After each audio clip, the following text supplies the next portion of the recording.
Hello, welcome to Chiropractic and Manual Therapy. Dr. Verg here. Many people have pain in their wrists when they start doing something more strenuous. I thought, what is the best exercise? This is something that I kind of came up with over time of my practice.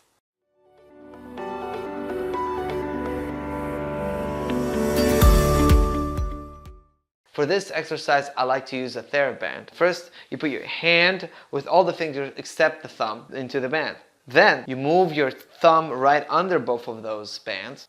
And now we are going to do supination of the arm. This movement is not performed often. Therefore, the supinators or muscles that turn the hand out are weak. What happens then is the flexors start doing too much work, moving all the bones together in this area, compressing them and not supporting their movement. Make sure the thumb is not doing something like this, but it's nice and strong. Show the other side. That is already incorrect. This will not provide enough resistance. So, thumb right under and moving the hand right out. The next movement of this exercise would be to rotate the wrist out and then straightening the elbow. This is also good for lateral elbow pain. So as if you're flipping pancakes, if you would do it with your hand. You can also do it with an elastic band.